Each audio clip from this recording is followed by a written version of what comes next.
this message, My Private Nation. My Private Nation.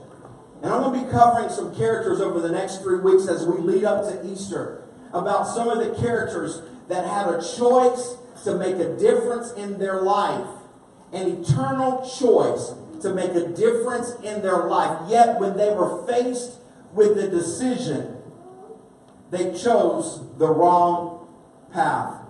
If you're not a Christian in here today or a believer, and you're here today and you're trying to explore Christianity, or you're trying to find out if this Jesus is someone you should serve, and you know that we, as fire comes into our life, sometimes the trust in God can wane. This scripture is like, if I can equate it to our national, our day in our nation, this is like the Democrats and the Republicans and the Supreme Court saying, we got to meet about this. They all get along. Now, none of these three people, the Pharisees, the chief priests, the Sanhedrin, they never get along. The Sanhedrin is like the senators of that day. They're the political people. Okay? And so they all come together, and there are three of them. They come together. And they said, this is so bad, this is going to mess up the nation of Israel, that we're going to have to meet together. And it says this. What are we accomplishing, they asked.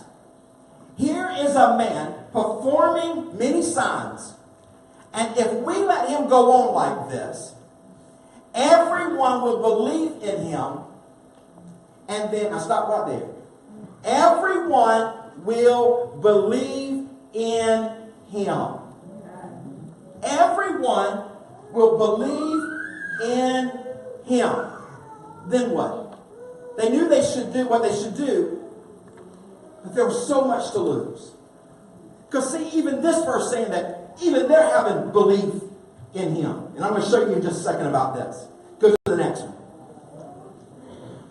The Romans will come and take away both our temple and our nation. If Rome came and took away their temple and their nation, guess what? No more money, no more power, no more prestige. Everything will be gone. But they know what Jesus is doing. And they go on to say this. The Romans will take away our temple and our nation.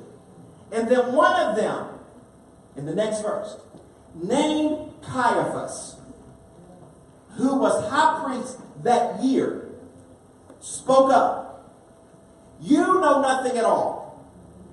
You do not realize that it is better for you.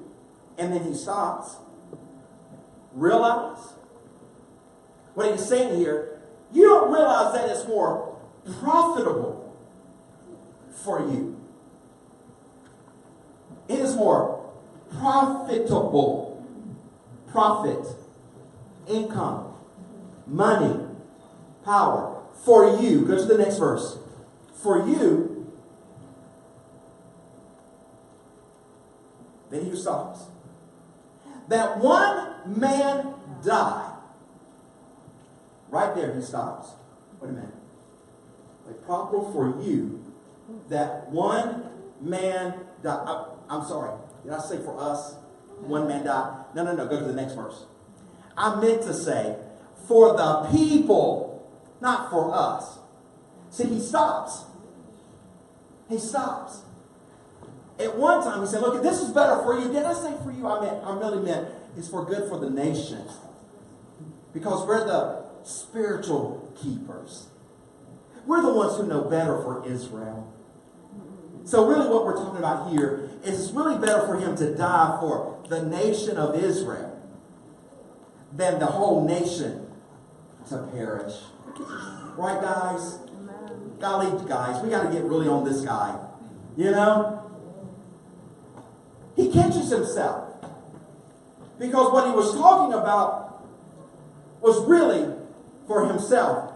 The NASB says this.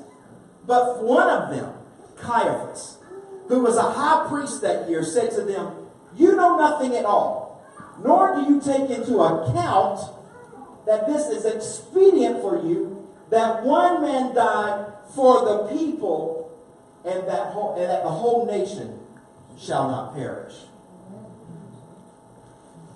He's saying, you don't know what you're talking about. You're so worried for nothing. Caiaphas is saying, this is not complicated, guys. Power up. Power up, guys. Power up. Let's kill him. I mean, not for us, but for the people. Because our heart is really for the people. So power up, guys. Suck it up. Just kill him. So away with this. And the Bible goes on to say, he did not say this on his own, but as the high priest that year, he prophesied that Jesus would die for the Jewish nation. And not only for that nation, but also for the scattered children of God. Now, how many people in here are the scattered children of God? To bring them together and make them one. Before you go on, let me tell you where this verse came from. John writes this. John was not in the room. How did John know about this verse? Because there were some Pharisees that got saved. There were some Sadducees that got saved that day. Not that day, maybe later on. They said, this just, John, I'm telling you, John, you don't know what it was like in that room. Now that I see the whole story, man, you wouldn't believe Caiaphas that day. He prophesied. He prophesied that Jesus would die for the world that day. I mean, I was there, John. I was there. I'm there now. I'm a Jesus follower today, but I was there following Caiaphas and the rest of the guys. We were there. That's how John found out about this. He wasn't in the room. He found out about this. Because the converted Pharisees and Sadducees later on came to tell him this.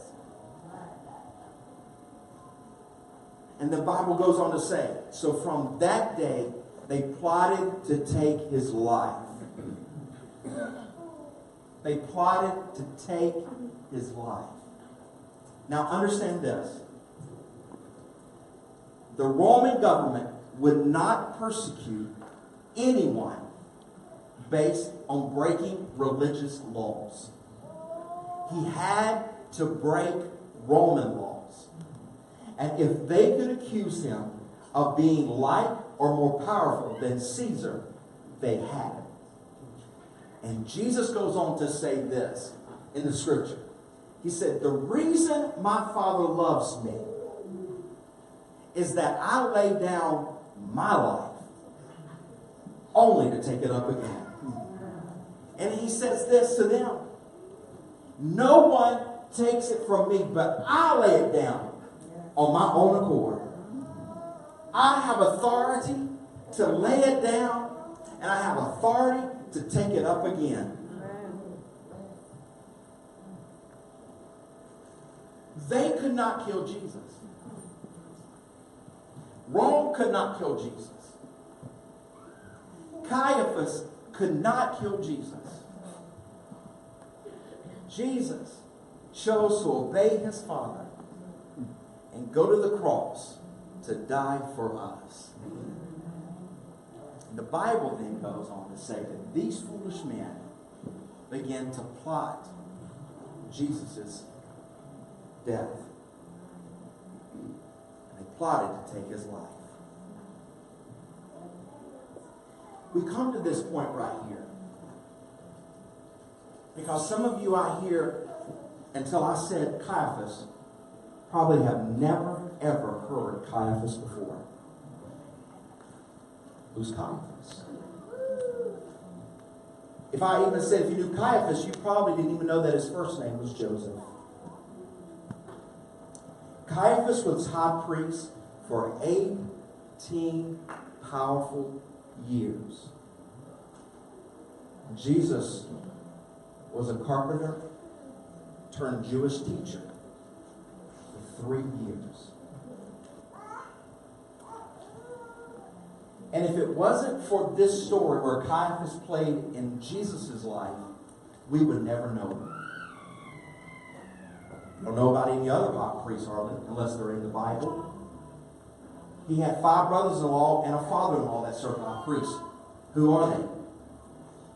We only know them from this day because of him being in the life of Jesus at his time. And the truth of the matter is, church, listen, there's a little Caiaphas in every single one of us. There's a little Caiaphas in all of us. Because you got to see that the pressure to preserve what we have built, what we have created or accomplished, has the potential to drive each and every one of us to self-destructive or others destructive extremes.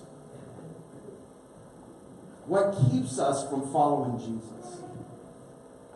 What keeps us from following him? Our agendas? Our power? Our prestigiousness? Our control? We're always afraid of what we're going to lose. And do you realize that about 40 years after this story right here of Jesus going to the cross, that temple and those people that they fought so hard for came crumbling down by Rome itself? Yet they killed a man. And knowing that he was a high priest, he knew that one of the top 10 rules of the Old Testament was thou shalt not murder. But because he was so hungry for power, so hungry for prestige, so hungry for achieving those goals, so hungry that he put a man on the cross because he threatened the popularity. Another thing we've got to understand here is this, is that when the pressure to preserve what we have preempts our desire for God's will, the value and significance of what we have begins to diminish. We all have a little Caiaphas in all of us. And the problem is we're trying to preserve something that will fade away. We're trying to preserve a house. We're trying to preserve a car. We're trying to preserve our title. We're trying to preserve our reputation. Because if we follow Jesus, maybe I would have to give it up. Or maybe if I follow Jesus, I would have to go to church. And if I go to church, I have to give an offering. And if I give my offering, then I can't pay my mortgage of this beautiful house that I own, that all my friends look up to. Or I can't pay my car payment. Or maybe I have to I would have to forego working on Sunday. And I can't afford not to work on Sunday because I've got to do that. But we work so hard to preserve what we have that it preempts our desire for God's will. So I love talking to college students and young adults. Because young adults and high school students, you have a chance right now in your life to change the trajectory of your future. Because we who are in our 30s and 40s and 50s and 60s, we just wish we could go back to our 20s again. We wish we could go back to our teen years again and do it all over again. And you have a chance to get it right. Because when we get the income, then we get the car, then we get the house, and then we got to keep everything up because our reputation is at stake. We don't want to be like a failure. And we go and we go and we go, and we got to get the perfect wife or the perfect husband. And our kids have to look good everywhere we go. And we work hard, we work hard, we work hard. And then Jesus wants to come in, and he says, I can care less about your house. I care less about your car. I can care less about your reputation and what people think about you. I want you. And those things become little gods in our life. And what I have found out is this, is that the little gods always disappoint. They always disappoint. They diminish, they rot, they rust, they go away. Think about it. Think about when you were in high school, adults. What did you think was cool back then? It ain't cool now. Think about how many cars that you have that are sitting in a car lot right now, rusting away because they need the parts for it. And how bad we wanted it, how bad we thought we looked in it. The little gods always disappoint. And another thing about the little gods is that they will eventually disappear. Caiaphas is gone. He is a footnote in the history of Jesus' story. And Jesus' story is his story, God's story, which is history.